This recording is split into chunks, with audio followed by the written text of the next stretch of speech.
Aló, aló, aló, aló, aló, aló. Probando, uno, dos, uno, dos. Esperamos que se escuche bien, no tengamos problemas hoy día con la señal, porque, puta, el otro día fue un hueveo estar ahí esperando que volviera la señal, claro, culiado. Así que hoy le vamos a dar duro y conciso al tema que nos lleva el día de hoy. Como muchos deben estar en cuarentena, chiquillos, les mando un saludo aquí a la distancia desde mi hogar, que también estoy en cuarentena. Mi trabajo cerró por el tiempo indefinido por ahora de lo que nos aqueja en el país por el coronavirus, pero que eso no nos quita las ganas de seguir hablando sobre cartas. Así que vamos a esperar unos 2 minutitos, un minuto, a ver si aparece alguien por ahí. Y las personas que estén escuchándolo ya, que ya estén dentro de la transmisión, que me digan cómo se escucha, si se escucha claro, si se escucha bien. Y aprovechen de llamar a todos sus amigos, de compartir este hermoso podcast que va a empezar ahora en un ratito más. Hoy vamos a hablar de la estrategia rompe oro, tanto de primera era como primer bloque. No voy a dar más detalle, por mientras la gente se acomoda en sus asientos a buscar algo para comer o para tomar. Llama a sus amigos para que comencemos con el podcast del día de hoy. Especial cuarentena.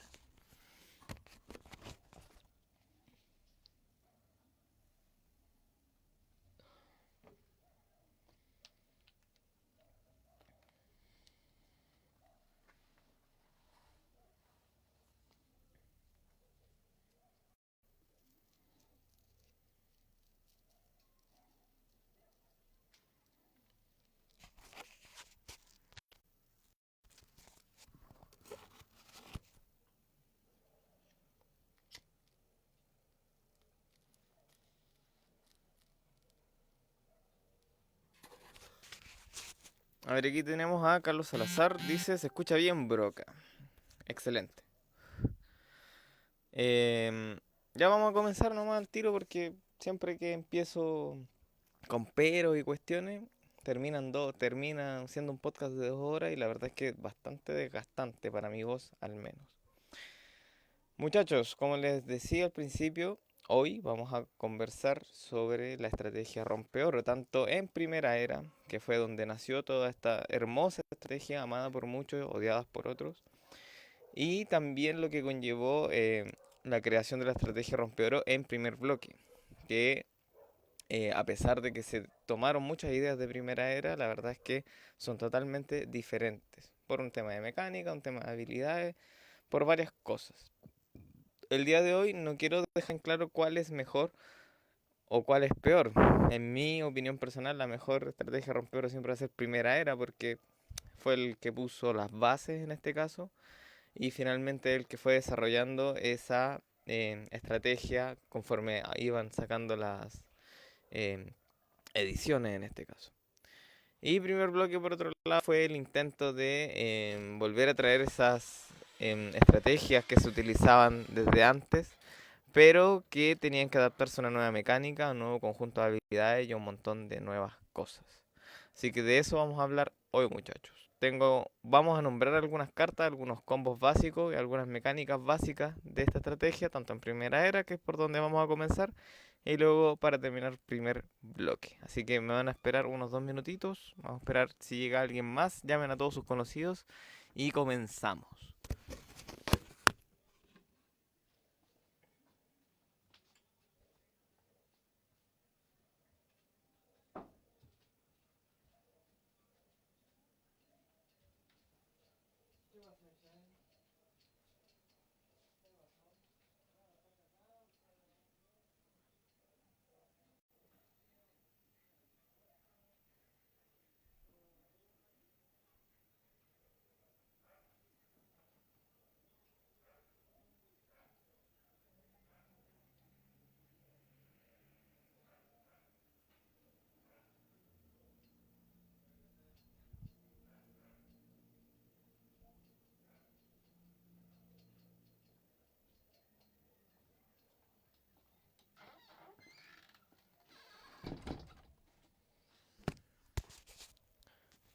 Ya amigos, he vuelto. ¿Dónde dejé el agua? Acá está. Eso, como les decía, hoy toca rompe oro. Así que como siempre les digo a todos los que están y los que van a escuchar la retransmisión, bienvenidos sean todos a Análisis Primera y Segunda Era. Hoy vamos a hablar sobre la estrategia de los rompeoros. Mucha gente se estará preguntando si acaso voy a dar una decklist o claro, o básicamente les voy a armar un mazo rompeoro, voy a explicarlo y no es así. Lo que quiero compartir y que compartamos entre todos es cómo nació la estrategia, ya las primeras cartas, cómo se fueron utilizando, cómo se fue armando el mazo en primera era en este caso, que tenemos cartas que aluden a la destrucción o al afectar oros del oponente directamente desde la edición del reto, o sea, desde el principio del juego. Y desde ahí, cómo se fue armando ese mazo, cuáles fueron los soportes que se utilizan más, ¿ya? Para que la gente se vaya haciendo una idea más o menos de cómo funciona el mazo y la estrategia. La estrategia en sí es una sola, está enfocada obviamente, como su nombre lo dice, a dañar los oros rivales, ya sea destruyéndolos, haciendo que pierda la habilidad, barajándolos, sacándolos del juego, de cualquier manera. Justamente porque en mitos y leyendas uno de los recursos más importantes son las cartas de oro, con las que pagamos el coste de todas las cartas. Si nos ponemos bien exquisitos, todas las cartas deben ser pagadas, tienen un coste, a excepción de los oros que son el recurso con el cual se pagan estas cartas. Entonces la estrategia de rompeoro en este caso podríamos clasificarla como una estrategia de tipo control, pero que se especializa en el acabar los recursos del rival. Obviamente para que no pueda jugar cartas, no pueda activar habilidades que dependan de un pago de oros también. Y toda la mecánica que se mueve con mitos y leyendas. A ver, aquí dice Kevin Alexander Chamorro Sangüesa. Los demás escuchan, yo no oigo nada. Ahí que si alguien está escuchando y se le escucha bien, que se pronuncie para que veamos si hay algún problema. Si cortamos la transmisión, la hago de nuevo para reiniciarla. Que alguien se pronuncie ahí, por favor. Carlos Alfonso también nos dice, aquí te tengo tu dick list. Ya sabemos a lo que se refiere el Carlos con su jerga, que muy pocos eh, iluminados pueden entender. Ya, no sé si tiene problemas solo nuestro amigo aquí Kevin o más de alguna persona no está escuchando nada. La gente estaba comentando, así que asumo que eh, se escuchaba en este caso. No sé si habrá sido problema en la transmisión o el problema de la señal de nuestro amigo. Ya, en fin, vamos a proseguir. Como les estaba contando, esta estrategia podemos clasificarla como por el tema del control en este caso, tratar de restringir el mayor número de jugadas del oponente. Jugadas y activación de habilidades, etcétera, etcétera, etcétera. Entonces para comenzar nos vamos a ir al año 2000, cuando salió el reto, que fue la primera edición de Mitos y Leyendas, como todos lo sabemos. Y desde esta edición se comenzó a introducir de a poco el concepto de la manipulación de los oros, de las cartas que afectan oros. Podríamos decir que esto fue la antesala para posteriormente crear cartas orientadas a la estrategia rompeoro. Aquí hice una pequeña selección porque en el reto, como ustedes muchos saben, hay muchos aliados que no tienen habilidad. El reto, Mundo Gótico, en este caso, que son los dos ejemplos más visibles de en primera era, por el hecho de que casi eran una prueba del juego. Era un juego bastante simple en el cual solo se enfocaron en el tema de ataque, defensa, incluir algunas habilidades para y que la mecánica no fuera tan monótona en este caso. Entonces muchos de esos aliados no tienen habilidad y muchas de las cartas, de las habilidades, perdón, que existían en ese momento eran muy, muy básicas. Ya por lo general algunos estaban orientados al tema de los bonos de fuerza y otros planteaban quizás estrategias un poco más diferentes, como para tratar de variar lo que se podía hacer con las cartas de esa época. Y para comenzar, lo que estuve aquí viendo edición por edición, carta por carta, qué es lo que hacía cada una. Lo más probable es que a lo mejor se me haya pasado una. Si ustedes se dan cuenta que se me pasó una, nómbrenla nomás, porque al final yo entre buscar tantas cosas a uno se le enreda. Y una de las primeras cartas que encontré para la estrategia rompedor del reto es un talismán llamado Vishnu. Vishnu es un talismán de coste 3 y es bastante simple su habilidad. Nos dice que podemos destruirle un oro al oponente. De hecho, su caja de texto dice destruye un oro de tu oponente. Entonces, este es el primer acercamiento, ¿ya? Para atacar los recursos rivales. En esa época todo se jugaba con oros sin habilidad, no estaban incluidos los oros con habilidad ya hasta la edición de la Ira del Nahual recién. Por lo tanto, destruir un oro en esta época del juego, en esta sola edición, no tenía mucho sentido porque era más importante quizás preocuparse por los aliados que podían atacar o podían defender en este caso, o uno se preocupaba de fortalecer a sus aliados para hacer ataques con mayor fuerza o tener una defensa mucho mayor. Como digo, el juego era bastante simple y se enfocaba dentro de esa misma mecánica. Entonces Vishnu nos viene a mostrar más o menos ya a futuro, obviamente, que se estaba vislumbrando esta pequeña estrategia que es bastante acotada, no existen muchas cartas em, para armar este mazo rompeoro, tanto en primera era como en primer bloque, ya te vas a dar cuenta que son bastante pocas, sino que la sinergia y las interacciones que tiene con otras cartas, la aceleración, la capacidad de robo, la capacidad de recuperación, un montón de cosas, hacen que el mazo sea tan brutal como es.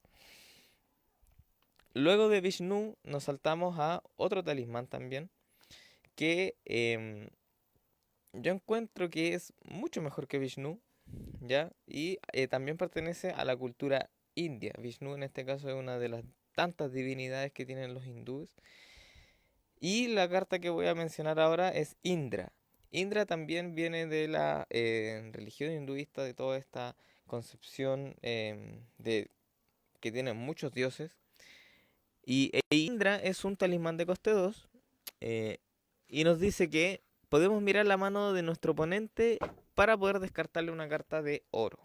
O sea, por 2 de oro le miramos la mano, aprovechamos de ver que tiene en la mano, que cartas se nos pueden venir en contra en este caso, y además le barajamos un oro. O sea, si el oponente está con pocos oros, habrá robado quizás, está por bajarlo, con un Indra, igual puede molestar esa incapacidad de poder jugar oros. El mazo rompeoro no solo se enfoca al hecho de destruir los que están en juego, sino que a incapacitar de jugar, de generar, de utilizar los oros. ¿Ya? Todo lo que tenga que ver con oros tiene que cubrirlo este mazo. No solo la destrucción o el destierre, etcétera, de los oros que ya están en juego, sino que de los que posiblemente puedan entrar también. Y eso vamos a hablar con las cartas un poquito más adelante. Entonces Indra en este caso también nos daba por ahí otra señal de la cual además, no solo como Vishnu en este caso, deshaciéndonos de un oro, con Indra teníamos la oportunidad de verle la mano al rival. ¿Ya? Eso es una gran ventaja en cualquier formato. En cualquier formato de mito y leyenda eso es fundamental. Uno puede sacar muchas conclusiones de la jugada, del mazo, de la estrategia que puede tener el rival solo con mirarle la mano, dependiendo del número de cartas obviamente. Y en este caso Indra al pedir un oro menos puede ser perdón, puede ser una mejor opción que Vishnu, ya que aunque el rival no tenga un oro, como ya vuelvo a repetir como por tercera vez, eh, podemos verle la mano al rival. Y eso a veces es fundamental. Luego de Indra encontré otro talismán. La verdad es que encontré puros talismanes en el reto que afectan a los oros. Y esta es Orejona. Orejona, si no me equivoco, está en un mito basado en la mitología aquí chilena, si no estoy muy equivocado, del sur de Chile, que tiene que ver con los brujos. No me sé muy bien la historia, solo me suena el nombre. Pero la carta, en este caso, que es un talismán, pide 4 de oro y nos dice que los oros de tu oponente no podrán ser reagrupados el siguiente turno. O sea, básicamente limita al rival que tenga oros en reserva. Obviamente la jugamos en nuestro turno, en nuestra fase de vigilia. Y como dice el siguiente turno, que es el del oponente, este oponente no puede agrupar el oro y por lo tanto no va a poder pagarlo. O sea, básicamente estamos haciendo que em, no tenga fase de agrupación de oros, en este caso, y no pueda jugar nada más. Por ejemplo, si tiene aliados, que los regrupe y puede atacar nomás, pero no puede jugar ni activar ninguna habilidad.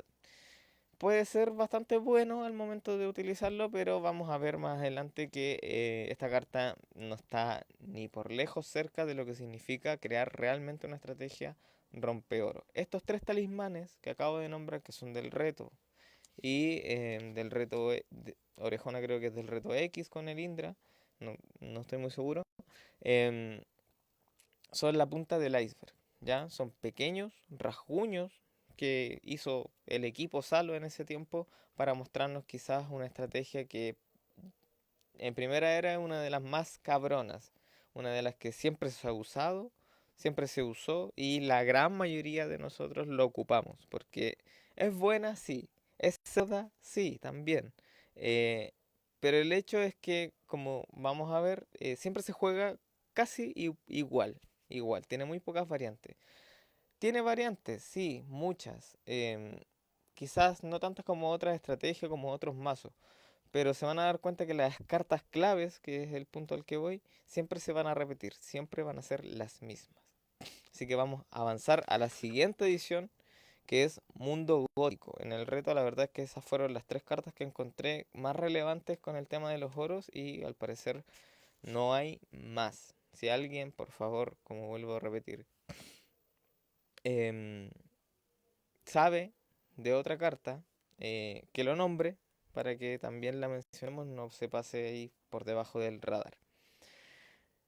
Entonces nos pasamos a Mundo Gótico, y en Mundo Gótico se exploró también un poco el tema de ¿cómo se llama? De agregarle, perdón, porque me he pegado, de agregarle más habilidades a los aliados, ¿ya? Tenemos mucho más aliados con habilidad que en el reto, ya, a pesar de que aquí en Mundo Gótico también tenemos una gran cantidad de aliados sin habilidad, pero ese número se ve mucho más reducido que en la primera edición. Y en este caso, aquí voy a mencionar a un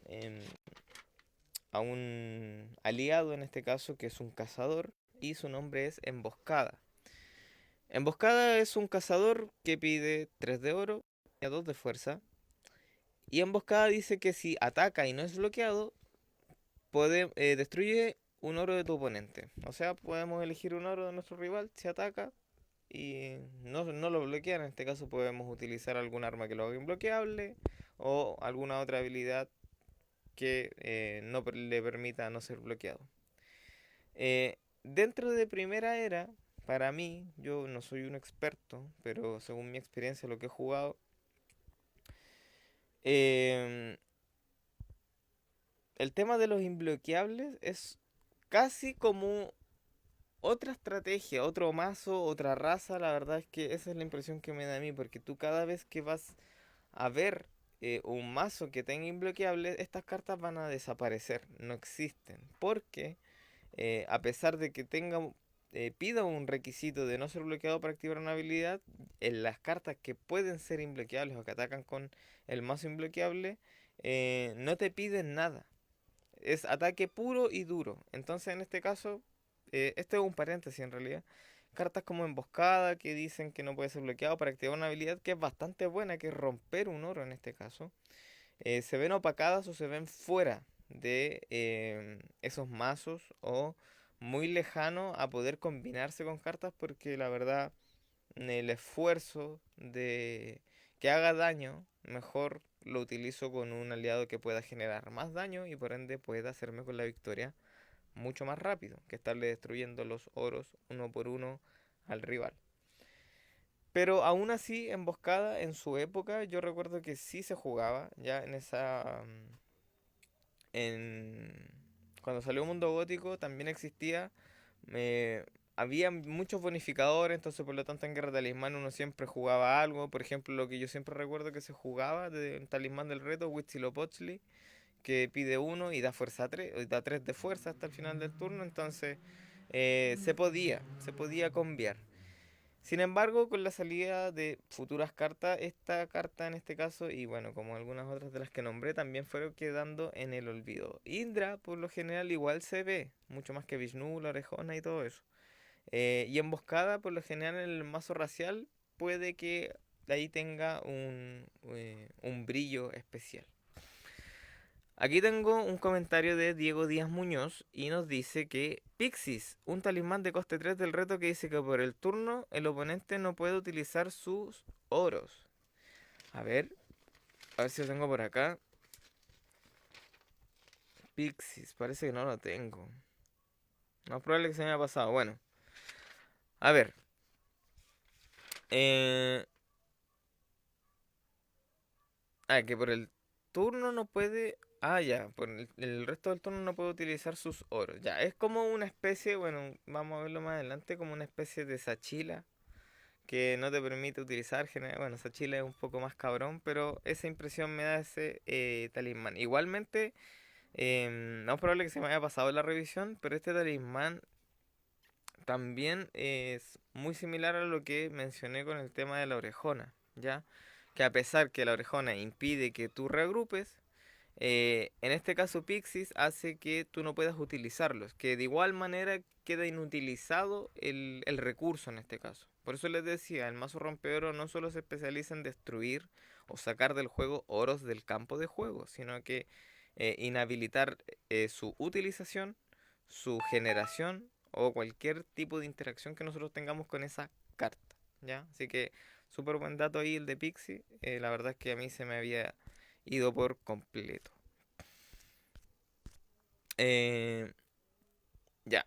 La otra carta que tengo de Mundo Gótico también es un aliado también, es un vampiro y este sí, yo creo que con este aliado se marcó el punto de inflexión para comenzar a decir, puedo hacer un mazo rompedor. Están las cartas, están los aliados, poseo habilidades que me puedan ayudar para hacerlo. Y estoy hablando que de Salomé. Salomé es un vampiro, es un 3/3, como ya dije, y su habilidad es bastante simple. Cuando entra en juego, destruye un oro del oponente. Lo mismo que un Vishnu, pero en forma de aliado. Ya con un efecto disparado, cuando entra en juego y listo. Bonito y elegante. Si pasó, va a destruir un oro oponente. A ver, Kevin Alexander dice, es que dice en este turno, por lo tanto está orientado más que nada a la guerra de talismanes, creo yo. ¿Lo dice por Pixie o por Pixie, me imagino? Bueno, eso va a depender, porque si lo juegas en tu turno, tu oponente no te va a poder anular ni ocupar talismanes en guerra. Si lo juegas en el turno oponente, solo puedes jugarlo en guerra. Ah, claro. Sí, o sea, ahí tienen que ver eh, el avance de que tenga el juego, en qué etapa del juego van, y como aquí dice nuestro amigo Kevin, eh, claro, mira, acá voy a leer todo, aquí me dice sí, por Pixie, voy a leer todo o no.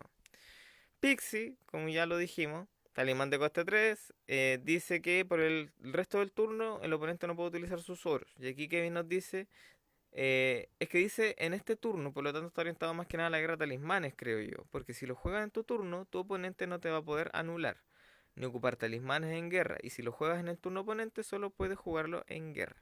Sí, por Pixie. Ya.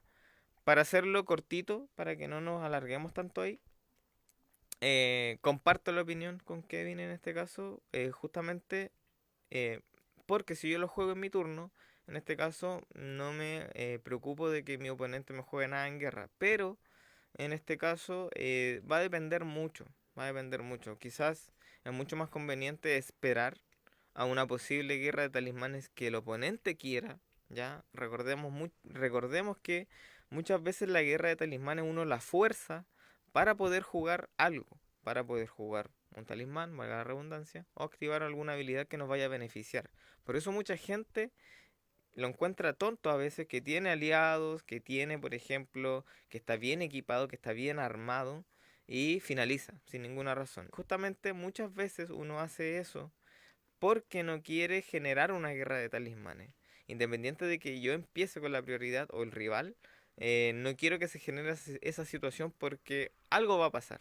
De repente, uno cuando ya tiene un poco más de experiencia, hace este tipo de jugadas justamente para ver qué es lo que va a hacer el rival. Porque muchas veces sospechamos que tiene alguna carta específica o que nos va a hacer algo, que nos va a jugar alguna cosa. Entonces, en vez de arriesgarnos a generar esa situación, esperamos, lo pausamos y lo dejamos ahí. Y por eso digo que quizás esta carta, como aquí nos dice Kevin, eh, tenga esos dos matices, ¿ya? Quizás jugarla para aprovechar al tiro la oportunidad o esperar un poquito. Aquí nos dice que era para hacer la diferencia con la orejona. Bueno, es que la orejona en este caso eh, tiene un tema diferente. Es el tema de no poder agrupar los oros, ¿ya? Que es un tema quizás que parece similar, pero que tiene pequeñas diferencias en este caso, ¿ya? Em, pero más o menos funciona de la misma forma. El tema es que no se pueden usar los oros. De eso es lo que podríamos concluir de esas dos cartas. Independiente de que actúen de forma diferente, su función es inutilizarlo. Una, dejando que no se agrupen, y el otro dejando no usarlos, no poder pagarlos. Ya, pero nos estábamos desviando mucho del tema. Antes de todo esto, como le estaba diciendo, estábamos hablando de Salomé. Y como les decía, un 3-3 vampiro cuando entra en juego rompe un oro, destruye un oro oponente. Entonces, desde este punto yo creo que fue el punto de inflexión en el cual los jugadores dijeron, ya, aquí me voy, puedo hacerme un mazo, puedo poner 3 Salomé, puedo jugar con 3 Indra, puedo poner, no sé, Vishnu en este caso, y quizás con los aceleradores que existían en la época, Oráculo de Delfos y Oráculo Zíngaro, en este caso que salió en Mundo Gótico, teníamos posibilidades ilimitadas para jugar cartas, ¿ya? Y con las posteriores combinaciones más adelante que vamos a ver en las siguientes ediciones, también, o sea, al final el mundo del mazo rompeoro se expandió demasiado eh, en las próximas ediciones. A ver, creo que me falta eh, una carta que mencionar. No, creo que solo eran esas dos. Si no me equivoco, también tenía anotado a DICOM, el recaudador de impuestos, pero no recuerdo lo que hace, solo lo tengo anotado. Si alguien por ahí está a la mano, busque DICOM, el recaudador de impuestos, porque también recuerdo que tiene una habilidad orientada a los oros, ¿ya? Si alguien lo encuentra por ahí, googleelo, por favor, y escribe la habilidad, porque yo la verdad acá no lo tengo a la mano. Solo me acordé del nombre, lo dejé anotado y no ni siquiera busqué la habilidad. Solo me recuerdo que tiene que ver algo con los oros. Quizás me estoy equivocando y lo estoy confundiendo con otra carta. Pero vamos a continuar. Si alguien encuentra DICOM, lo pone ahí y más ratito hacemos un paréntesis para leerlo. Luego de Mundo Gótico nos vamos a saltar a la ira del Nahual, que aquí sí es donde Mitos dijo ya, aquí yo voy a crear cartas para que puedan hacerse el mazo rompeor, para que lo testen, para que lo jueguen y para que sea el mazo más cerdo hasta la fecha en ese momento. La ira del Nahual nos introdujo dentro de toda la mitología, todas las leyendas alrededor de la cultura precolombina en este caso, precolonización, ¿ya? Eh, y dentro de esta rica gama de mitología y ilustraciones que son hermosas, nos metieron cartas que son pero muy malditas. Muy malditas. Aquí las cartas las hicieron con una hermosura diabólica. Y voy a comenzar por una que, bueno, que quizás es el emblema de esta edición. Cualquiera que uno le diga la ira del Nahual va a pensar al tiro en esta carta y va a recordar el mazo rompeoro por esto. Y estoy hablando de Inti. Inti, el dios del sol, del la cultura inca en este caso, una de las entidades o dioses más importantes de su cultura, es un conche su madre, lamentablemente. Inti es un chamán, es un 3-3, ya, un coste y una fuerza muy, muy equilibrada para su habilidad, que es una habilidad brutalísima. Por suerte es carta única, pero cuando Inti entra en juego, destruye 2 oros del oponente. Así de sutil. Inti rápidamente se volvió la carta emblema, el bar caballito de batalla en este caso, iba a decir barco, nada que ver, el caballito de batalla para el mazo rompeoro porque era una carta que se puede jugar en nuestro segundo turno fácilmente. Y como digo, tenemos aceleradores, ya, oráculo de Delfo, con eso lo digo todo.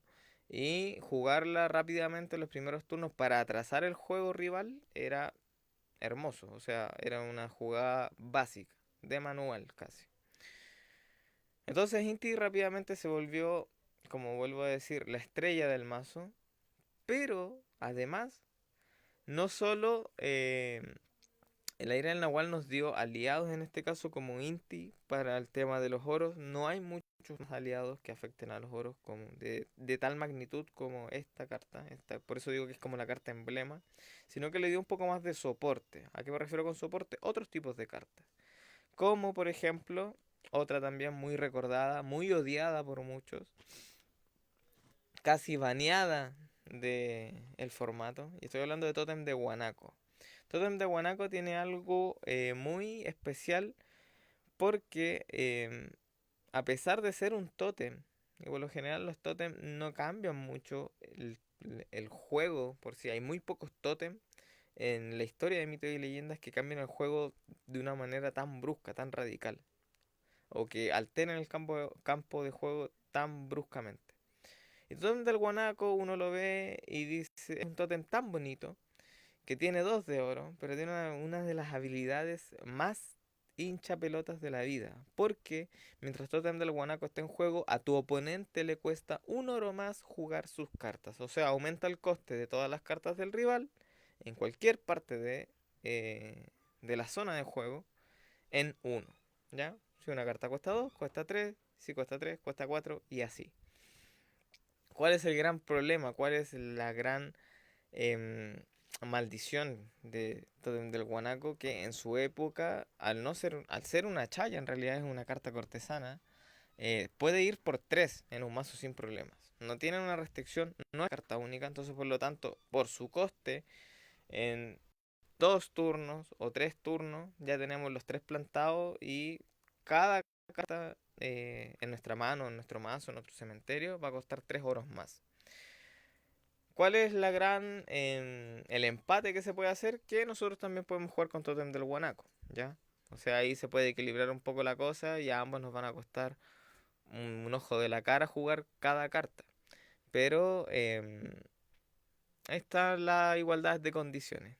Después con el tiempo y bueno, con pasar de muchos años y los jugadores de primera era que se fueron disgregando, la comunidad de primera era por lo general es una comunidad bastante cerrada en donde no ha proliferado tanto el último tiempo, sobre todo porque el primer bloque ha tenido un aumento de fama brutal, demasiado gigante. Entonces, Primera Era se ha mantenido ahí muy escondido, pero siempre presente. Pero a lo que voy es que Totem del Guanaco en este caso, para no romper la carta en este caso, para no dejarla fuera tampoco, en muchos lugares de reunión donde se seguía jugando el formato, se errateaba, o sea, más que ratear, se restringía a carta única en este caso, la mayoría de las veces, o literalmente si el formato no la podía mantener dentro de su mecánica o dentro de su meta, era baneada, literalmente, ¿ya? Es raro que uno vea este tipo de acciones contra este tipo de cartas porque, como vuelvo a decir, son cartas que uno no espera que dejen tal la embarrada. Pero todo en el Guanaco nos enseñó hasta el día de hoy que no hay que fiarse de las apariencias, no hay que fiarse de ninguna habilidad, porque de repente, como siempre digo, algunas veces las habilidades más simples son las que molestan mucho más. Vamos a proseguir con otro tótem en este caso. Y esto me recuerda, bueno, lo he mencionado en otros podcasts, quizás en cuál, em, porque me trae muchos recuerdos de la infancia, porque era una jugada que yo hacía, que mis compañeros cuando estábamos en la básica también hacíamos, pero que está mal. Está muy mal hecha, no tiene ningún fundamento y la verdad es que ahora lo recuerdo y me causa mucha risa porque ver la cara de la persona a la que se lo estás haciendo eh, es muy, no sé, no es gracioso, pero da una cierta satisfacción. Pero cuando a ti te toca es horrible, de verdad que es horrible. Y estoy hablando de Tótem de Cocodrilo. Tótem de Cocodrilo también vino a nacer acá en la era del Nahual. Y Tótem de Cocodrilo es un tótem de coste 4 que es un poquito más pesado. Y Tótem de Cocodrilo viene siendo como el compañero, como el primo de Tótem del Guanaco, ¿ya? Porque este tótem nos dice que para bajar una carta de oro a nuestra reserva, tenemos que pagarlo con otro oro. En resumen, yo pago un oro para bajar un oro. Entonces, aquí viene la anécdota. Yo cuando era muy chico jugaba mi TV Leyenda en el colegio, estaba como en quinto, sexto básico, más o menos. eh, y jugábamos con primera era. Yo siempre mezclábamos Tótem del Guanaco con Tótem del Cocodrilo. ¿Por qué? Porque nosotros, en nuestra mente infantil sin criterio, decíamos que si Tótem del Cocodrilo pedía que nosotros pagáramos un oro para bajar un oro, si teníamos Tótem del Guanaco, a nuestro oponente ese pago de un oro le costaba uno más. Entonces hacíamos que nuestro oponente para bajar un oro tuviera que pagarlo con dos.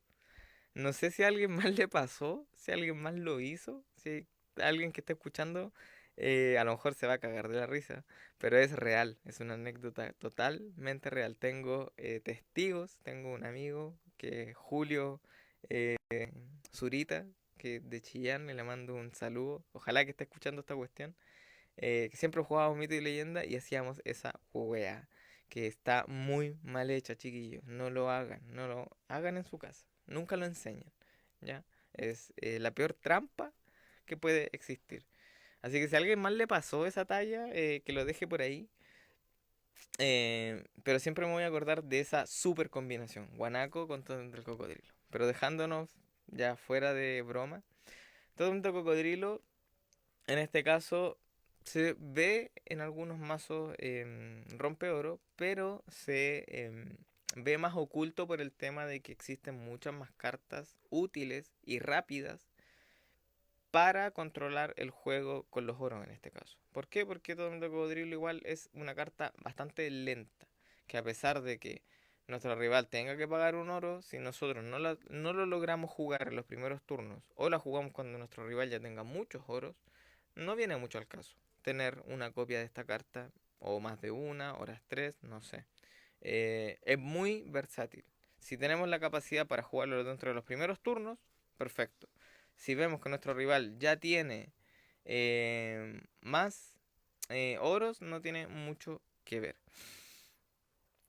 A ver, Kevin Alexander nos dice, incluso sin la combi mal hecha, tener esas dos cartas en juego es entero brutal. Sí, también, como vuelvo a decir, Tótem de Cocodrilo tiene que ser una carta que se juegue en los primeros turnos. Obviamente, si tú lo juegas con un Tótem de Guanaco, igual la combinación es bestia, o sea, igual desequilibra la partida. Pero la que hacíamos nosotros era absurdo, era realmente absurdo. Ya muchachos, vamos a proseguir para que no nos quedemos pegados, podamos avanzar, ojalá cumplir eh, todo lo que es primera era antes de la hora, ya llevamos casi 40 minutos de podcast. Voy a tomar un poquito de agua porque tengo la garganta súper seca. Ya, y vamos a terminar con la ira del Nahual. Vamos a seguir con los tótem. Para que los que muchos les sorprendan, los tótems aquí en la ira del Nahual mejoraron bastante. De hecho, los tótems de Mundo Gótico y los de la ira del Nahual, yo creo que son algunos de los que fundaron las bases de lo que significan los tótems a nivel juego en este caso. Aquí se vieron muchos cambios, se incluyeron muchos tótems nuevos con habilidades bastante buenas, no hay ningún tótem que sea malo, entre comillas, ya todos cumplen una función específica, siempre ayudan en comparación a otras ediciones donde metieron muchas cosas que al final se convierten en chayas que pasan debajo del radar y no se quedan ahí nomás, pasan como otra carta más. Y aquí voy a hablar de Tótem del Puma. Tótem del Puma es un tótem de coste 3, un tótem bastante económico y nos dice que ningún jugador puede bajar oros y cualquier jugador puede botar 3 cartas de su mazo castillo para destruir este tótem. Bueno, como ustedes lo acaban de escuchar, Tótem del Puma prohíbe jugar oros, tanto yo como el rival, pero cualquiera de nosotros podemos botarnos 3 cartas para destruirlo. O sea, un requisito bastante em, pequeño, un sacrificio bastante pequeño para deshacernos de una gran molestia.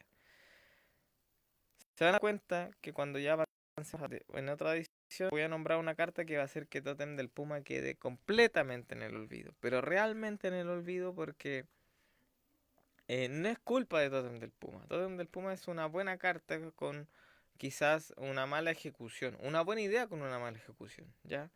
Quizás el hecho de haberle puesto esa habilidad de que se podía destruir eh, estaba un poco de más, en realidad. Se podría haber destruido con otro instrumento. Hay cartas que destruyen Tótem ya en primera era en este caso. Y la verdad es que a lo mejor ponerle esa habilidad, igual dependiendo del contexto de la época donde se estaban creando recién nuevas habilidades, también lo vieron como una oportunidad de que no fuera tan roto. Y eso también se agradece. Pero, como digo, voy a nombrar una carta más adelante que va a hacer que Tótem del Puma va a quedar, pero en el baúl de los recuerdos. A ver, aquí tengo un comentario. Diego Díaz Muñoz nos dice, reducción de cabeza, talismán coste 4 dice que si el oponente tiene todos tus oros ocupados, destruye uno. Ah, ya. ¿De qué edición? No sé de qué será. Ah, será de la ira del Nahual, supongo. Mira, no la tenía tampoco. No la tenía aquí en mi lista. Bastante. Ah, no, de hecho aquí lo tengo. Reducción de cabeza. Si tu oponente tiene todos sus oros ocupados, destruye uno de ellos enviándolos al cementerio. Ah, mira. La verdad es que lo tenía aquí justo en la página, al frente, y no lo había visto. Eh, es una buena estrategia. O sea, perdón, es una buena habilidad. Quizás con un coste muy alto.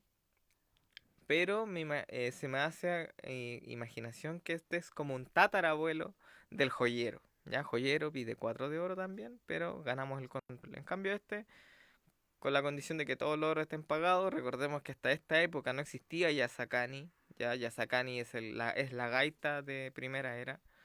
Muy poco usada, de hecho, porque hay oros que son mucho mejores, lamentablemente. Em, Siempre el rival, en este caso, cuando va a jugar hartas cartas, siempre iba a dejar todos los oros en la zona de oro pagado, ¿cierto? Así que reducción de cabeza igual es una carta bastante interesante que lamentablemente no se ve mucho. Porque ya vamos a explicar a nivel global en primera era cómo funciona el mazo rompeoros más o menos. Ya, aquí estamos nombrando las cartas claves primero. Y por último, de la era del Nahual, tenemos otro talismán que se llama Máscara del Sol. Máscara del Sol es un coste 3 y podemos elegir un oro de nuestro rival para que lo suba a la mano. Bastante simple su habilidad, no tiene una gran amenaza. Lo único que podríamos hacer en este caso es atrasar el juego del rival en un oro. A veces, eso sí, nos hace ganar tiempo, pero no es la mejor opción al momento de incluirla en un mazo rompeoro. La nombro porque obviamente tiene alusión directa a sacar del juego un oro, pero uno elegiría en ese caso, por el mismo coste, un Vishnu, que básicamente lo destruye en vez de subirlo a la mano. Pero, como digo, también es una carta que está ahí, la hicieron en su momento y estaba ahí para utilizarse. Lamentablemente, cuando uno se compara cartas de ciertas ediciones que cumplen habilidades similares, siempre va a primar una sobre la otra. Eso va a pasar siempre y siempre ha pasado en todos los TSG. Bueno, hasta ahí con la era del Nahual. Como vimos aquí ya se vio como un poco el impulso que le dieron a la estrategia. Y vamos a ver que todo este impulso, Ragnarok, la verdad es que lo vio muy poco, muy poquito. Ragnarok se dedicó más que nada a expandir mucho más allá el tema de las razas, que hay razas que son espectaculares en Ragnarok. De hecho, creo que todas las razas son buenas, no hay ninguna raza que sea mala. Nos incluyó muchas habilidades nuevas, ¿cómo se llama? Muchas mecánicas nuevas para todo tipo de mazo. El control, salió, por ejemplo, las anulaciones con las nanas, del tema de las aceleraciones, por ejemplo, Arco de Ul, la misma raza, por ejemplo, de las abominaciones, el mazo abominación, que es un mazo que avasalla todo lo que tiene a su paso, a pesar de que los costes son tan elevadísimos, pero tiene las herramientas para eh, poder jugarse igual. Entonces en Ragnarok hay muy pocas cartas que hablen sobre la estrategia rompe oro. Sin embargo, rescaté una que me pareció que era lo suficientemente usable para nombrarla. Por eso, si alguien está atento y sabe de alguna otra carta de Ragnarok que destruya oro o que sea para el rompeoro, me avisa. Obviamente aquí estoy obviando el Nagflar y todos los removal masivos porque eso afecta a todas las cartas y no específicamente a los rompeoros. Y en Ragnarok tenemos un talismán de coste 4 que se llama Draupnir. Y dice que el oponente no podrá jugar o utilizar oros durante su próximo turno. Draupnir en este caso podríamos decir que es la versión un poco más pro de Ninfas, que fue lo que... o no, ¿cómo era? Pixies, perdón, estoy mezclando los nombres. Que Pixies, que ahí nombraron en delante. Y Draupnir, en este caso, como vuelvo a decir, vendría siendo la evolución. Porque nos permite em, que el oponente no juegue y utilice cartas de oro. No hay mucho más que decir. Es una carta con una leve mejoría a una habilidad ya hecha. Es una habilidad reciclada con un plus un poquito más. Y cumpliría el mismo objetivo, que es básicamente inutilizar la acción de mover los oros para jugar una posterior carta, que es lo que queremos evitar cuando jugamos con un mazo rompeor. A ver, aquí Kevin nos dice, reducción de cabeza debería decir pagados en vez de ocupados, porque si lo juego y mi oponente no pagó sello imperial, puedo decir que ese oro le está dando fuerza a los imbloqueables, pero que sí se está haciendo ocupado. XD. A ver,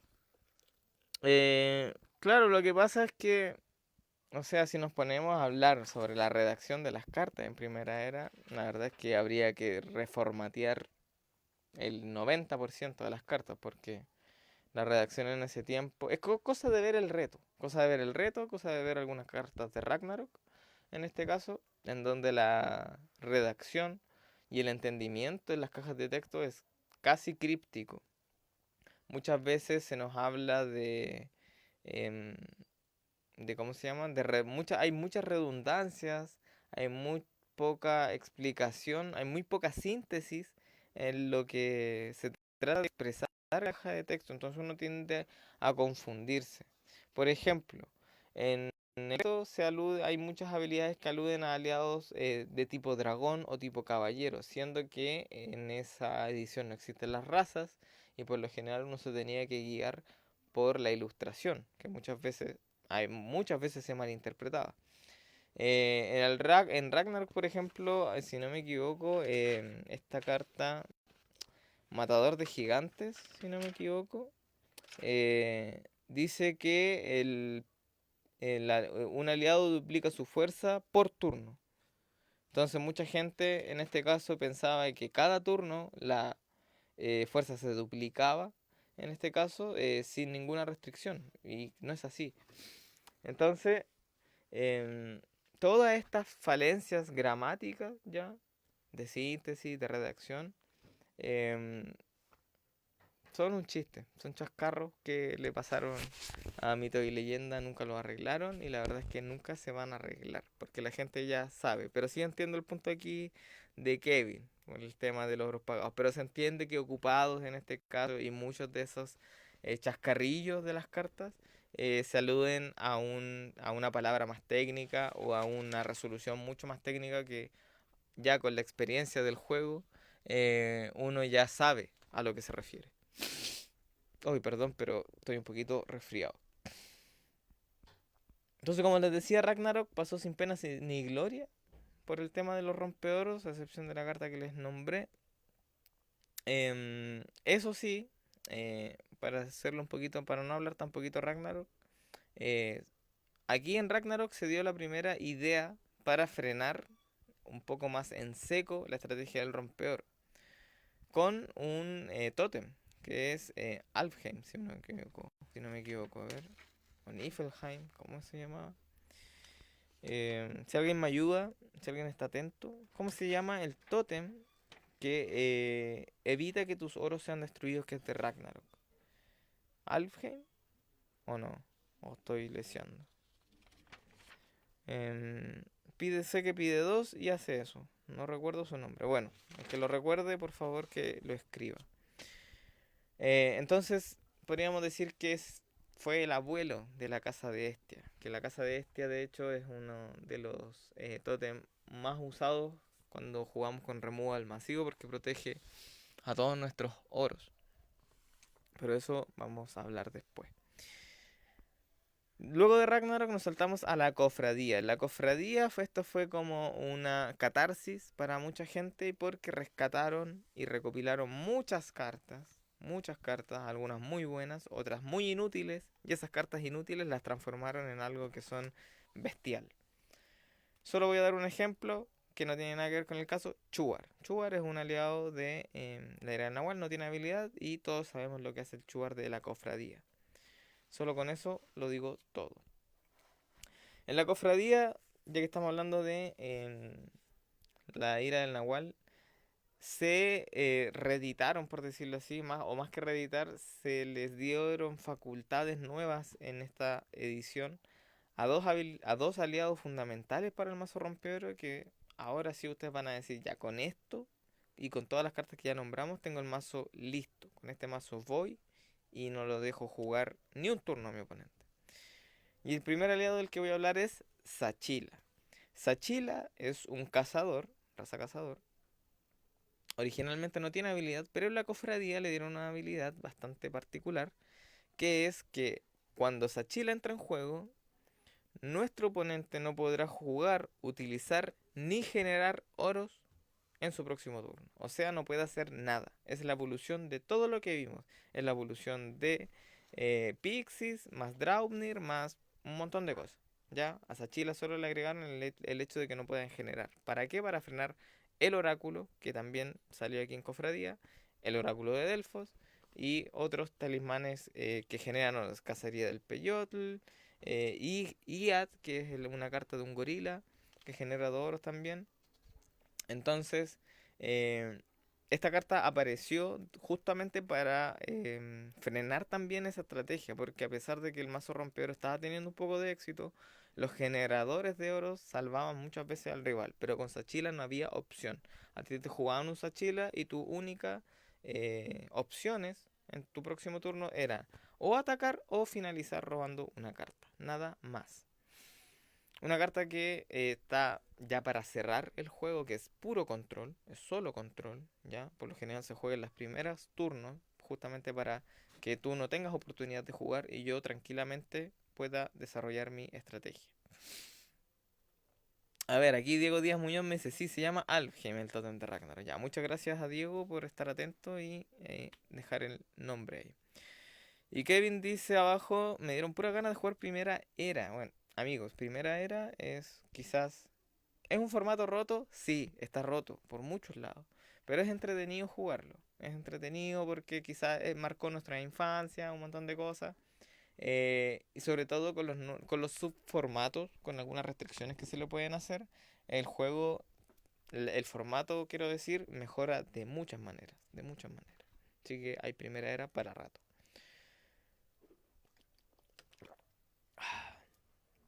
Ya. Luego tenemos a otro aliado, en este caso, que también es una reformulación de un aliado original de la Ira del Nahual. Y en este caso, este aliado yo creo que lo voy a nombrar y todos van a decir, weón, con ese, ¿a quién no le habrán jugado esta carta? Quizás yo soy el que tiene mala suerte y le han jugado todas las cartas malditas. Pero Quilla, no Quilla de Dominios de Ra, ya esa no. Quilla de Cofradía. No recuerdo si es un chamán o es un cazador. Creo que es un chamán. No, pero la raza no tiene mucho que ver. A ver, aquí la tengo. Ah, guerrero. De hecho, de hecho, Sachila también es aliado de raza guerrero. Lo estaba confundiendo con los cazadores de mundo gótico. Me retracto de lo que dije. Sachila, raza guerrero. Igual que Quilla. Cazador son los de mundo gótico. Ahí estaba confundiendo. Ya, dejando fuera eso de lado. Quilla en este caso es un 4/4, raza guerrero.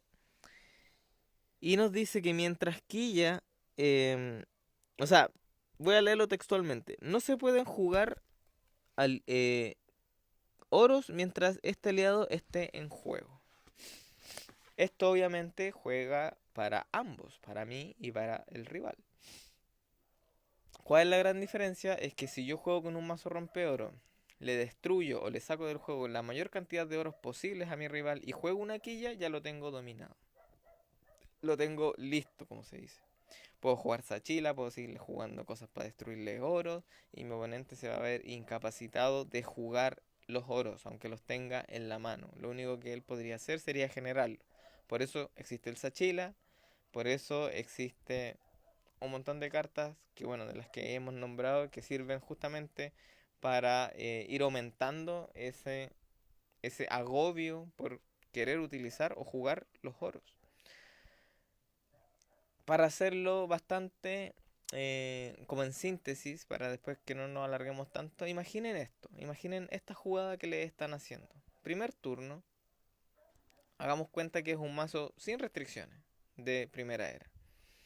Nosotros robamos nuestras 8 cartas, nuestro rival también, y lamentablemente no robamos ninguna anulación, ni un flechero, ni una valquiria, ni una nana, ninguna. O sea, nos podemos esperar cualquier cosa de nuestro rival. Imagínense esto, lo que va a pasar ahora. Turno de nuestro rival, él baja un oro, tiene 2, oráculo de Delfos, va a tener 5 oros, más 2 son 7. Juego Tótem del Guanaco, ¿ya? A mí me van a costar un oro más las cartas. Le quedan 5 oros. Ahí puede jugar quizás un... Ay, ¿cómo se llama esta cosa? Sachila, ¿ya? Sachila, me quedan 2 oros, cualquier cosa. Sachila, yo no puedo jugar, utilizar ni generar oro, listo. Me cuesta un oro más jugar mis cartas, listo. Tengo un oro en el campo de juego. Finalizo. Segundo turno de mi rival. Bajo un oro, tiene 3, otro Sachila. Sachila, como sabemos, no es carta única. Al igual que el Ton del Guanaco, en este caso, con el tiempo, también se transformó en una carta única o baneada de muchos formatos. Entonces, otro Sachila no me va a dejar jugar. Ok, finaliza mi turno. Vuelvo a finalizar y quedo con un oro todavía en mi tercer turno. Recién. Entonces, mi oponente en este caso puede hacer lo que él quiera ahora. Bajo un oro, tengo el cuarto oro, me puede jugar una quilla sin problemas y a mí me va a dejar con un oro para siempre. Mientras que él, a pesar de que tiene 4 oros, no es una mala cantidad de cartas para poder, no sé, pues para poder jugar hidromiel, empezar a barajarse, robar posiblemente otro generador, un oráculo de Delfo, etcétera. Mi oponente puede jugar con cartas coste cero, ahí empieza el tema de la falsa cautiva, los Gallahorn, que se pueden jugar eh, los oros en este caso, del mazo, un montón de cosas. Entonces, imaginarse esa situación y por ejemplo, para más remate, a lo mejor nosotros logramos bajar el segundo oro y nos juegan un Inti, es horrible, realmente es horrible. A mí me ha pasado cuando era chico, me pasó muchas veces que me encontraba contra mazos rompeoros de primera era y yo quedaba sin poder hacer nada. Nada, nada, nada. La velocidad, la aceleración que tiene esta clase de mazo es absurda, es realmente brutal. Eh, Como suelo decir, las cartas son muy puntuales, y nos falta mencionar algunas de Espíritu de Dragón, son las menos. Eh, las cartas puntuales siempre se van a repetir. En cambio, el soporte en este caso puede ir variando, pero también tiene cartas clave, ¿ya? Sobre todo las cartas que aceleran muy rápido. En este punto ya tenemos la existencia, por eso digo, de oros como Gaiahorn, más la falsa cautiva que nos permite buscar oros rápidamente. También tenemos Drakkar. Drakkar es el oro quizás más roto de primera era, el cual nos permite generar 2 oros para jugar armas, tótem o talismanes. Y hay un mundo ahí en el cual uno puede explorar y puede soñar con crearse mazos rompeoros de diferente índole. Ya, pero para proseguir con el tema de la cofradía, esas 3 cartas, o sea, perdón, esas 2 cartas en este caso que fueron reestructuradas en esta edición son ahora fundamentales para esa estrategia.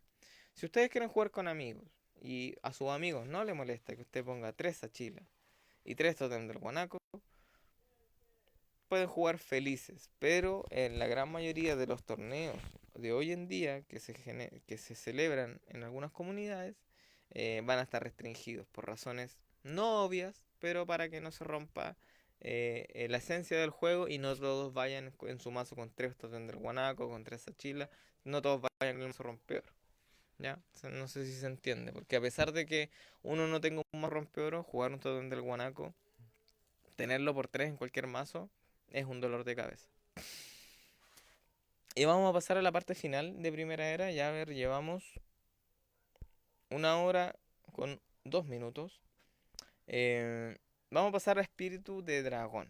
Espíritu de Dragón en este caso, no sé si incluyó algunas, o sea, sí incluyó, por lo menos de las cartas que tengo, 3 cartas fundamentales para contra los oros.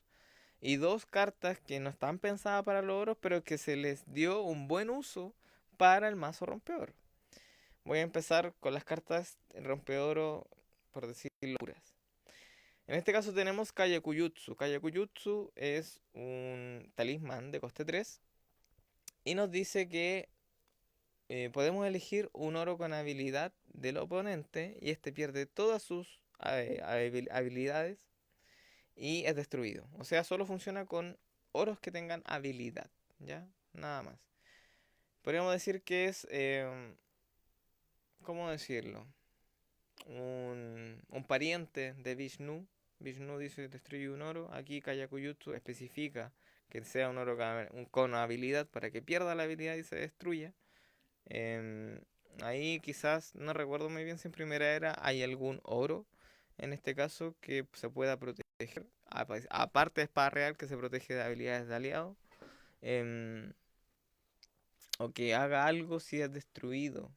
La verdad es que parece que no, porque todos los que se pueden destruir, por ejemplo, Halataf, que es de Ragnarok, uno lo tiene que destruir para que el oponente tenga fuerza cero. La verdad es que Kayakuyutsu es un Vishnu más, pero un poco más, ¿cómo se dice? Más específico, ¿ya? Especificó mucho más de lo que tenía que haber especificado en su caja de texto. Luego tenemos Go. Go es un oro con habilidad. Eh, es un juego de mesa también, del Japón. Puta, tiene muchos años este juego, es bastante entretenido y pero a veces es bastante complejo de jugarlo. ¿Ya? Por ejemplo, si tú te encuentras con alguien que juega Go es porque es una persona, o sea, que sabe jugar bien. Por ejemplo, yo he tenido algún acercamiento con este juego, pero muy lejano. He jugado con muy pocas personas, muy pocas veces. Y no me considero para nada un maestro. De hecho, mucha gente, las 3 veces que jugué en mi vida me ganaron por paliza, pero es bastante entretenido aprenderlo a jugar. Ya, pero para no irme,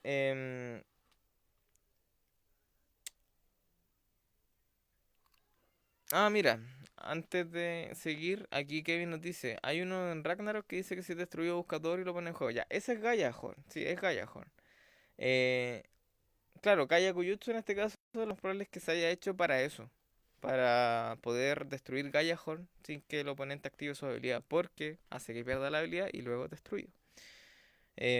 Así que se me estaba yendo ahí ese detalle. Muchas gracias a Kevin ahí por estar atento. Ya, Go en este caso podemos destruirlo para destruir un oro con habilidad de texto del rival. ¿Ya? O sea, destruimos un oro con habilidad destruyendo nuestro propio Go. O sea, se hace el harakiri y se pitea un oro oponente. Y finalmente tenemos a Tui. Tui es un tótem que a pesar de no ser rompeoro, que nos saca oros del juego, sí restringe muchas de sus habilidades, de hecho todas sus habilidades, porque mientras Tui está en juego, los oros con habilidades oponentes pierden su habilidad. Es un tótem de 3 y es parte de los tótems que son los simbólicos de espíritu de dragón. Em, Tui en este caso yo lo he visto en muchos mazos. La verdad es que en gran mayoría de los mazos con los que me he enfrentado de primera, que son libres, siempre hay un Tui por ahí dando vuelta. Es bastante bueno porque en formato libre todos jugamos con oros con habilidad porque se tienen que jugar con oros con habilidad. Y la verdad es que, por ejemplo, un Tui en los primeros turnos puede parar en seco a los Gaiahorn, puede parar en seco a los Drakkar, quizás a un sello imperial Jade, un montón de cosas.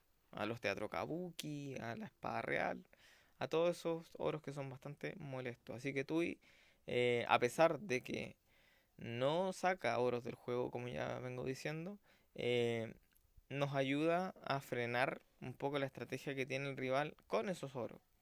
Por eso nombro sello imperial de Jade, porque darle dos a todos tus aliados que son imbloqueables, la verdad es que es bastante rotito.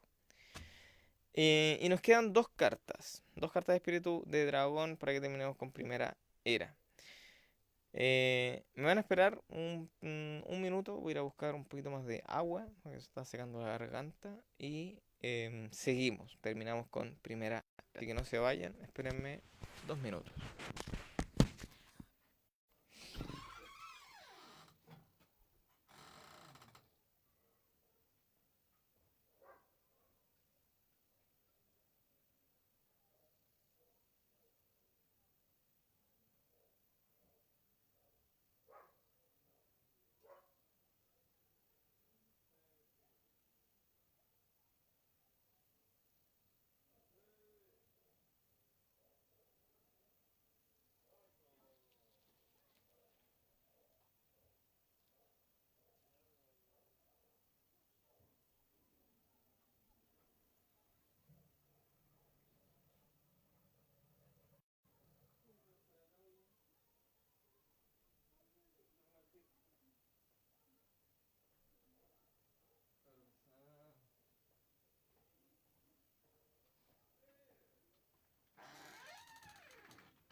Ya muchachos, he regresado.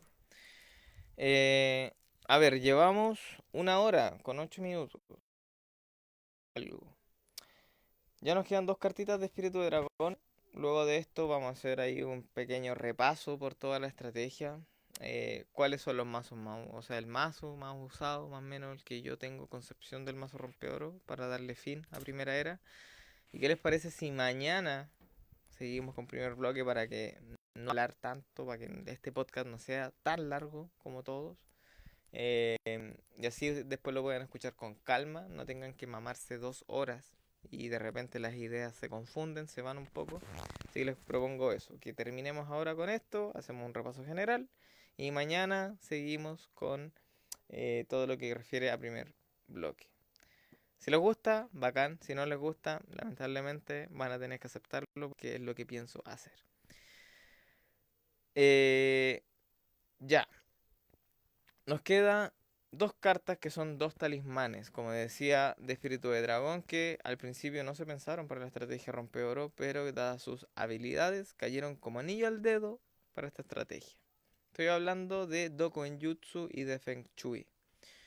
Feng Shui, para comenzar con él, es un talismán de coste 3 y Feng Shui nos dice que podemos elegir tres cartas de nuestro oponente, o sea, seleccionar tres cartas, elegir dos de ellas y la que no elegimos se destruye. Por lo tanto, nos da la opción de poder elegir cartas que sean de tipo oro, ¿ya? Si nuestro oponente no tiene ningún aliado, pero por ejemplo tiene tres oros, Feng Shui se puede jugar y un oro va a tener que ser destruido, ¿ya? O si tiene más cartas, podemos elegir, no sé, dos oros y podemos elegir un aliado y ahí nosotros vamos viendo. Al final nosotros le destruimos una carta, pero siempre debe tener como mínimo tres cartas en juego, independiente que sean oros o no.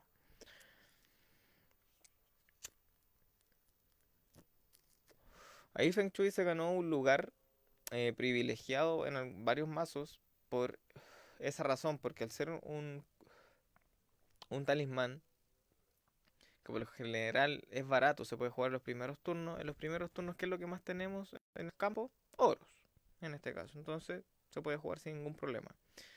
Y Dokuenjutsu, en este caso, es algo similar a Feng Shui, pero Dokuenjutsu dice que nuestro rival se tiene que destruir de dos cartas a su elección. Entonces Dokuenjutsu lo que hace es que entre menos cartas tenga nuestro rival, más eficaz va a ser este talismán. Si nuestro oponente tiene muchas cartas de donde elegir para destruirse, obviamente nunca va a elegir un oro. Pero en el caso de que no tenga aliados, no tenga tótem y solo tenga oros, le jugamos un Dokuenjutsu y obligatoriamente va a tener que destruirse dos de esas cartas. De hecho lo voy a leer textual. Dokuenjutsu, talismán de coste 3, tu oponente manda al cementerio dos cartas que tenga en juego.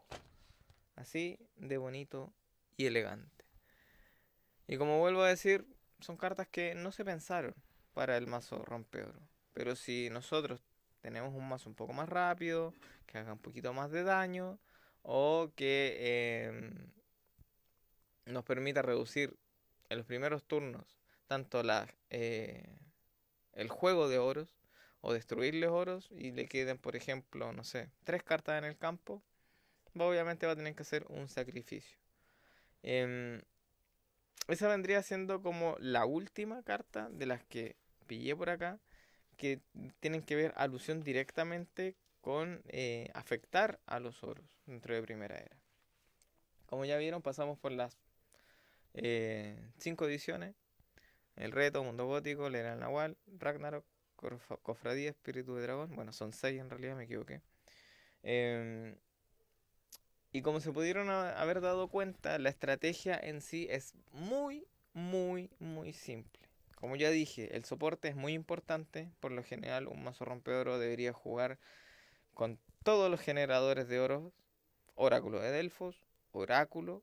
Oráculo sin Garo no es necesario porque al final la verdad es que no nos juega ni a favor ni en contra. Entonces es preferible poner otro tipo de carta.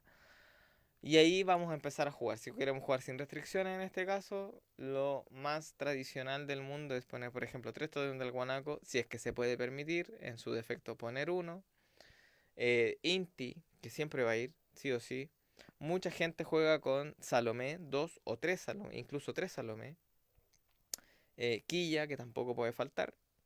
Los Kayakuyutsu, los 3 Go. ¿Qué más? ¿Qué más? ¿Qué más? ¿Qué más se suele jugar? Bueno, los 3 Achila, si se permite también, obviamente, si están jugando un formato en el cual se permita. Em, Vishnu, la verdad es que no se ven. Los Indra, sí, yo los he visto bastantes veces en los mazos. Dokuenjutsu, Feng Shui, los Kayakuyutsu, por lo general, no se ven mucho. ¿Ya? Para sorpresa de algunos, no es que se vea mucho los Kayakuyutsu. Eh, ¿Por qué lo digo? Porque en los primeros turnos, como ya dije, primer turno, Totem del Guanaco. Segundo turno, Sachila. Tercer turno, otro Sachila. Cuarto turno, un Inti. Entonces, estamos tras oleada de habilidades que afectan a nuestros oros. ¿Ya? Es un mazo muy repetitivo, que tiene cartas que hacen casi lo mismo siempre, o que obviamente está enfocada a una estrategia única en sí. Em, y eso, más que nada, esa es como la columna vertebral, podríamos decir, todas las cartas que acabamos de nombrar. para hacerse un mazo de este tipo. En primera era el rompeoro está súper bien dirigido, ¿ya? Sabemos las cartas que hay que poner, las que no hay que poner y cuáles son las opciones como por ejemplo para acelerar. Si queremos un mazo que nos permita em, jugar muy muy rápido, tres Gallagher, tres falsa cautiva, o podemos jugar con Mitra también. Buscamos logros rápidamente, empezamos a jugar todas nuestras cartas rompeoro como malos de la cabeza y no dejamos jugar al rival mientras que nosotros ya tenemos recursos. Si queremos amarrar el juego, una quilla. Y fin. Muchas personas también juegan con cartas que son mucho más restrictivas.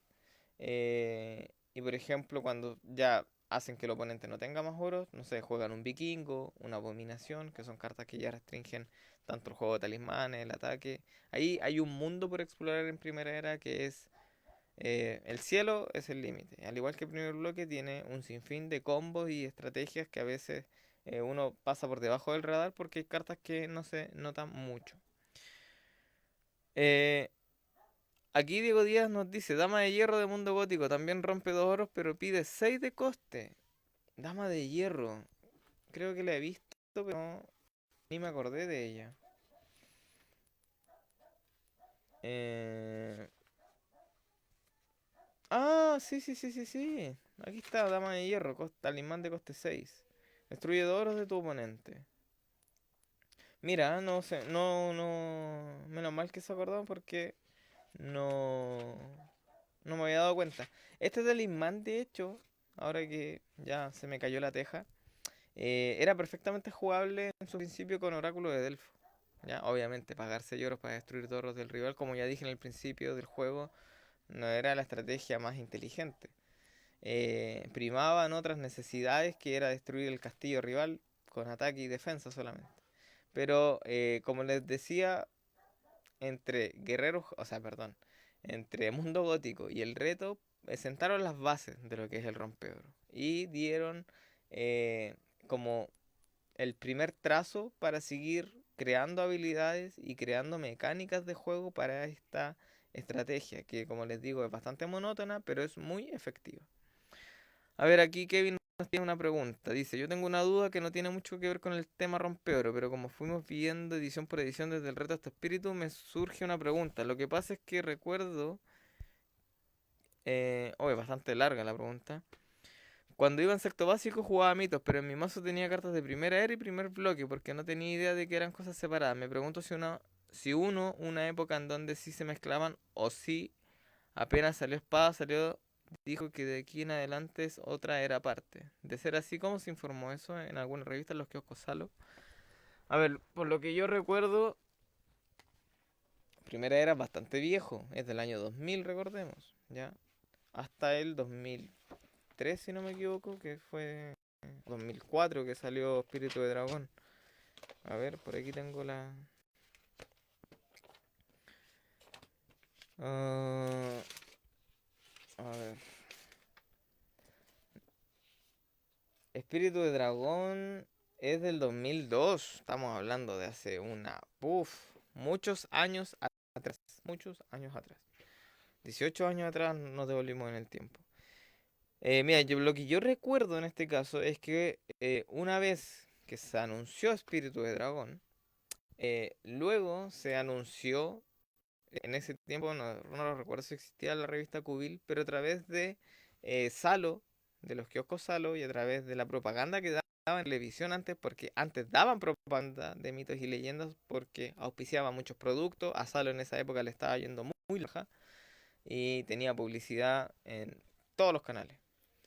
Y se anunció en este caso que cuando surgiera Espada Sagrada iba a haber como una nueva era de mitos, por eso se le llama Segunda Era. Ya, pero sí se anunció, fue un anuncio que se hizo. Claramente uno cuando era chico, a mí también me pasó que salió Espada Sagrada, yo también jugaba con cartas de Espada Sagrada y Primera Era. De hecho era bastante entretenido porque se mezclaban conceptos y cosas que de repente no pegaban ni juntaban, pero al ser como eran de formatos diferentes y uno los mezclaba, realmente salían cosas entretenidas, pero que la verdad es que era una defecio lo que uno hacía. Pero sí yo recuerdo que avisaron, que pusieron bien en claro que esta ya era como la primera parte del juego y de aquí en adelante tenía que jugar con estas ediciones nomás. Y con el tiempo eso se fue normalizando. Eh, de ahí, de esa misma idea, se nace el formato Ragnarok. El formato Ragnarok en este caso te permite mezclar cartas de todas las ediciones, de todos los formatos, de todas las eras.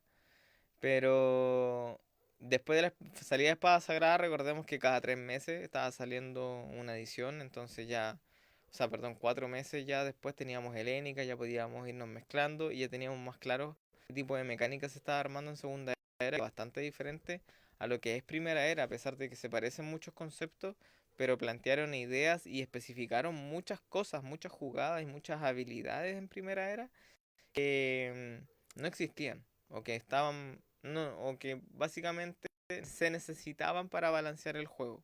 Ya en primer bloque por lo general se enfocaron a eso. Por eso en la transición yo creo que no fue tan brusca. Y mucha gente, los mismos jugadores empezaron a dar cuenta que jugar primera era y jugar primer bloque eran cosas completamente diferentes y que había que separarlas. Ya se dio como algo más natural. Por lo menos yo que pasé por esa etapa de que un día estás jugando solo primera era hasta Espíritu de Dragón y que aparezca otra edición, pero que a lo mejor al mezclarla con tus cartas con las que habitualmente juegas no pegan mucho, como que en la estrategia o como que el juego no es lo mismo, tú te cambias o das el paso pero de forma más natural, como una evolución en este caso. A ver, aquí están llegando más preguntas. Hernán Leiva, corre el rompeoro en primer bloque. Ya, del tema del rompeoro de primer bloque, como dije antes, lo vamos a dejar para mañana. Ya, yo sé que mucha gente está pendiente de ese masito por ahí. Y quiero explicarlo un poquito más a fondo. Ya, como digo, ya llevamos más de una hora, llevamos como 1 hora y cuarto aproximadamente. 1 hora 20. Y para no hacerlo tan extenso, porque ya sería pasarnos de las 2 horas, 2 horas y media casi del directo. Mañana, con muchos detalles, vamos a explicar todo lo que concierne el mazo rompedor de primer bloque, que es mucho más corto que lo de primera era. Es bastante más acotado. ¿De qué corre? Sí, correctamente puede correr, depende de cómo lo armes. ¿Ya? Mucha gente arma mazos con cartas que cree que van a funcionar porque sí, pero a la hora de echarlo a andar no arranca con nada y se quedan con un mazo que no se mueve, que está estancado. Pero sí corre. Eh,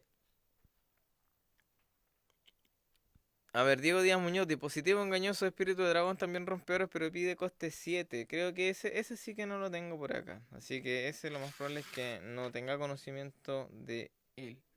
Pero ya 7 oros para destruir un oro, uno o más oros en este caso. Tendría que destruirlos todos ahí, con esos 7. Porque recordemos que con Inti, que con la Salomé, con todo eso, que son cartas mucho más baratas, hacemos la misma pega en menos tiempo y en menos turnos. Eh, a ver, aquí Kevin le responde a Hernán. En full he visto que no mucho con las reglas de con se corre más. Porque, por ejemplo, con Curiel Picto te puede romper 2 mesas redondas. Ah, ya están hablando del tema de rompeor.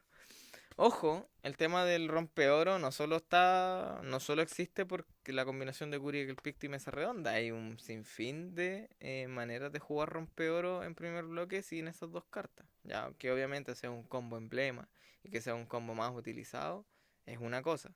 Pero, por ejemplo, la misma mesa redonda, para evitarnos los temas de la respuesta con el Curiel y el Picto, tenemos una opción mucho más económica, esto es un spoiler, que es vegetación animada. Vegetación animada, un talismán de coste 1, destruimos un oro y hacemos que un aliado oponente tenga fuerza 0. Listo. ¿Ya? Entonces no hay mucho que estancarse ahí en esa cuestión del Keurig, de las mesas, porque existen más cartas y la verdad es que como la combinación que acabo de dar puede ser quizás mucho más beneficiosa que y nos ahorramos un problema también. Así que el mazo rompedor en primer bloque, mañana, en un directo igual, lo vamos a tocar bastante en profundidad. Aquí, de hecho, tengo una lista, como para que se hagan una idea más o menos, aquí yo tengo la lista de las cartas rompedor de primer bloque. Son, bueno, de hecho son más que en primera era.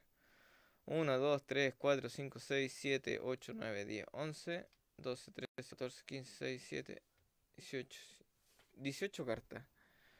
Unas de ellas, por ejemplo, las que todos conocen, Joyero, eh, César Augusto, Caronte, Duergar, La Mesa Redonda. Y bueno, y ahí voy a nombrar otras. Esas son como para darles ahí un dulcecito para que vean lo que se viene mañana, lo que vamos a explicar mañana. Por eso les digo, no se entrampen mucho con algunos combos, porque siempre van a haber combinaciones con otras cartas que pueden ser más caras, pueden ser más eficientes, un poco más lentas, un poco más rápidas, pero hay variaciones. Ya no se queden siempre con entrampados en el tema de las jugadas polémicas. A ver, aquí Kevin dice gracias por la aclaración, tío. Análisis, de nada, sobrino. Y aquí Kevin dice Antorcha Olímpica César Augusto. Sí, eso de hecho, bueno, por eso no quiero avanzar en primer bloque. No me obliguen, porque vamos a quedar a media. Después vamos a alcanzar como las 2 horas y vamos a tener que dejar una parte chica. Entonces prefiero hablar todo de una. Igual como hablamos ahora de Espíritu de Dragón, y ahora podemos conversar un poco más de forma más amena, respondiendo preguntas, cosas así. Así lo vamos a hacer mañana con primer bloque. Nada, muchachos, ahora para los que quieran, pueden, los que estén conectados, obviamente, pueden mandar sus preguntas de lo que sea, de cualquier tema, porque llevamos 1 hora 26, ya unos 10, 15 minutos más, se va a acabar esto, así que para que aprovechen ahora, ya sean preguntas de primera era, preguntas acerca de otra cosa, o preguntas de primer bloque, aprovechen ahora, si yo las puedo responder en este momento. em, lo haré, ya que estamos, mañana no hay que trabajar, yo supongo que la mayoría están en cuarentena al igual que yo, y hay que aprovechar de distraer la mente, ya, de no quedarse eh, viendo el techo ni contando los, las baldosas en el suelo.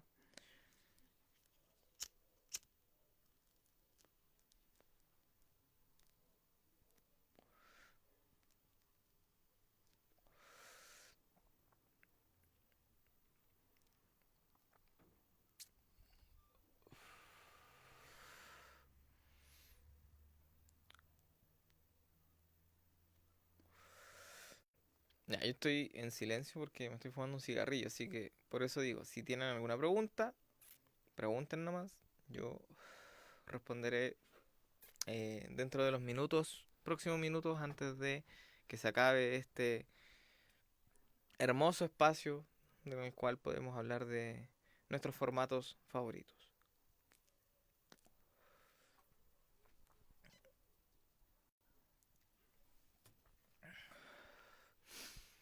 A ver, acá tengo una pregunta que, uy, la verdad nunca me habían hecho. Kevin Alexander nos dice, las fases son agrupación, vigilia, después ¿cómo se llama la que viene? Ya, la fase de mito y leyenda, para que las personas entiendan, como aquí nuestro amigo dice, son la fase de agrupación, fase de vigilia, y luego viene lo que se conoce como batalla mitológica. Y la batalla mitológica en este caso se subdivide en diferentes fases que son declaración de ataque, declaración de bloqueo, guerra de talismanes, ahí termina la batalla mitológica y luego comienza la fase de asignación de daño y posteriormente la fase final, ¿ya? Fase de vigilia en este caso, o sea, perdón, fase de agrupación, agrupamos todas nuestras cartas, tanto cartas oros que estén en nuestra zona de oro pagado y aliados que estén en la línea de ataque. Luego, en la fase de vigilia es donde podemos jugar cartas o activar habilidades, en este caso, de nuestras cartas. Y la batalla mitológica ya corresponde a todo lo que es ataque, bloqueo y la guerra talismanes, que también sirve para jugar talismanes, valga la redundancia, y poder activar habilidades, pero con prioridad de activación. Por ejemplo, yo siempre lo explico así. Mi oponente, si yo ataco, la prioridad para jugar o activar una habilidad, perdón, la tiene mi rival. Quiere decir que él tiene la prioridad, tiene el primer turno. Luego de eso, si mi oponente hace cualquier acción, eh, yo tengo la prioridad, salta a mí. Yo tengo el turno en este caso para activar. Por eso no se pueden encadenar acciones. Es una acción eh, con prioridad y luego salta al rival. Por eso en este caso, en primer bloque, cuando nosotros destruimos una arca del imperio, por ejemplo, en Guerra de Talismanes, no podemos utilizar esos oros inmediatamente.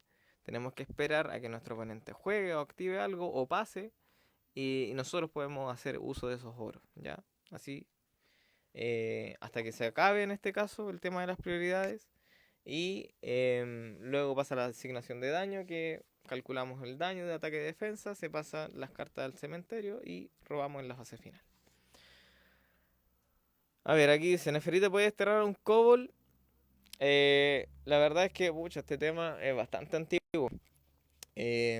Hubo un tiempo, hace como un año, 2 años más o menos, hubo mucho revuelo por el tema de, claro, ¿qué pasa con las cartas coste cero?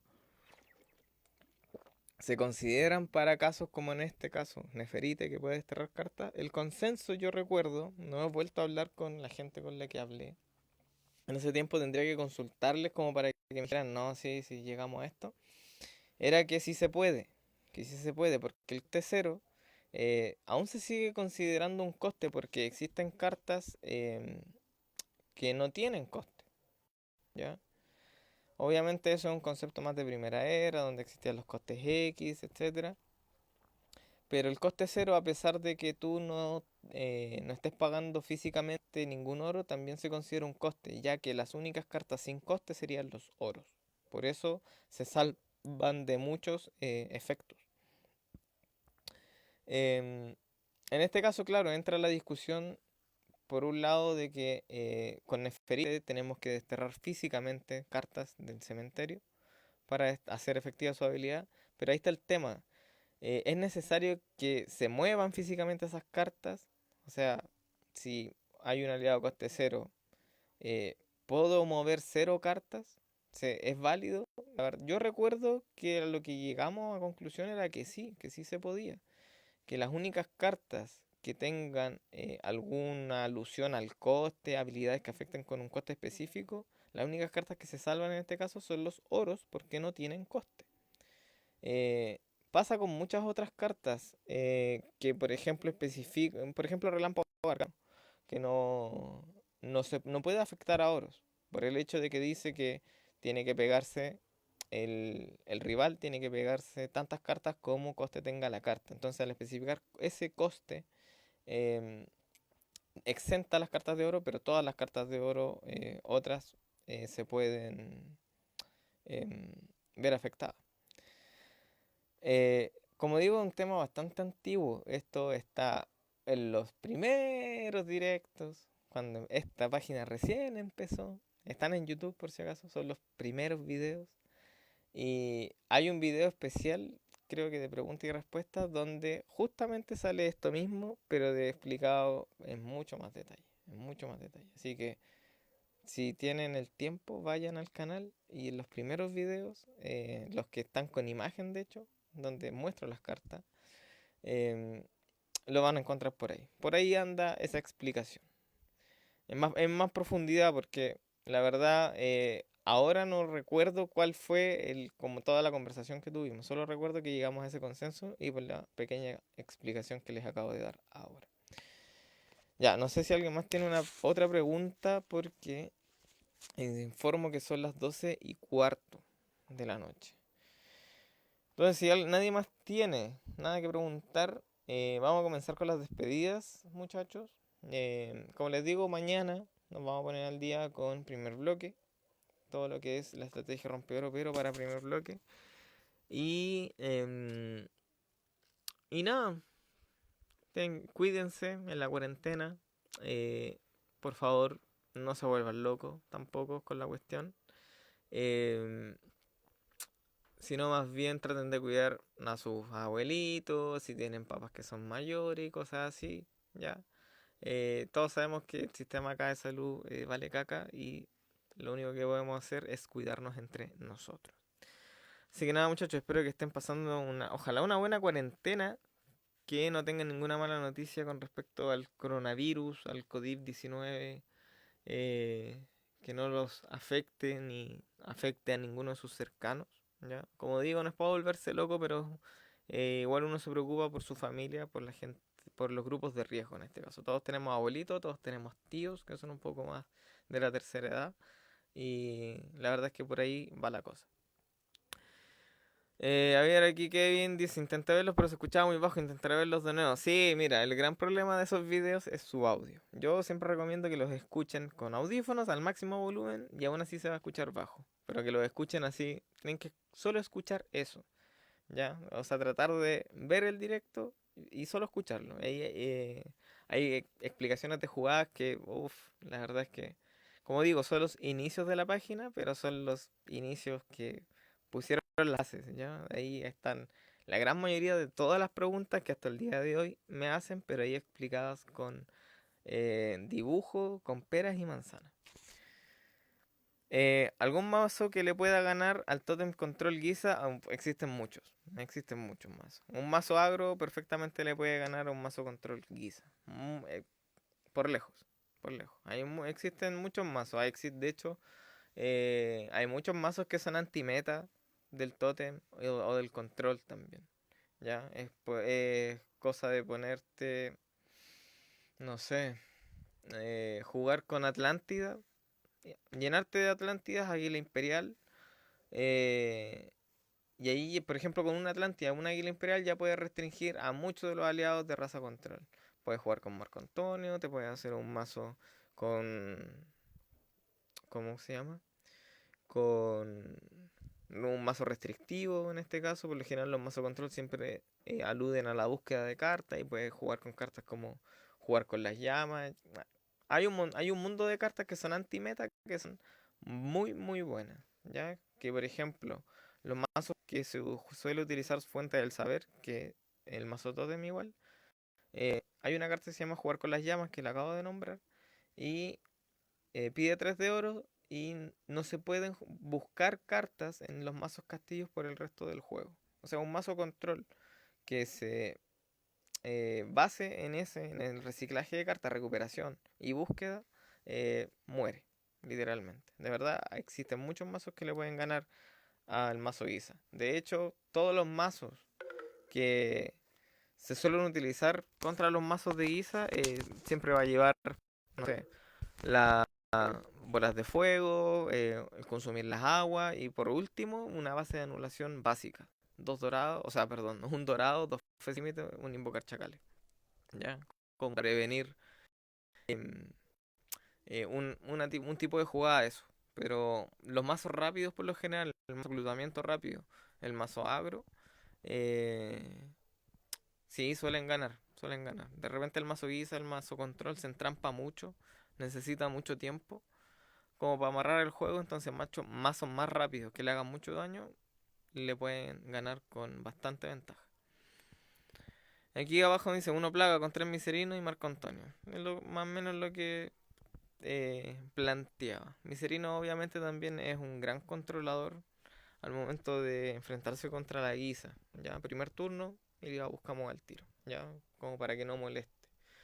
Con Miserino igual se suele buscar la fuente del saber también.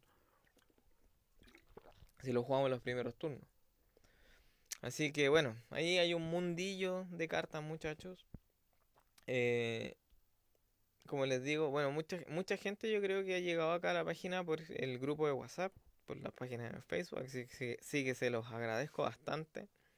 Como les digo a todos, cualquier cosa ustedes me pueden contactar por la página. Hay gente que me habla directamente al número, pero prefiero a veces que me hablen por la página. Ya es más ordenado porque a veces los números no los registro todos y de repente no sé quién me está hablando. Entonces, si tienen preguntas, les recomiendo que sean por la página. Yo siempre respondo, a veces me demoro un poco, pero siempre respondo.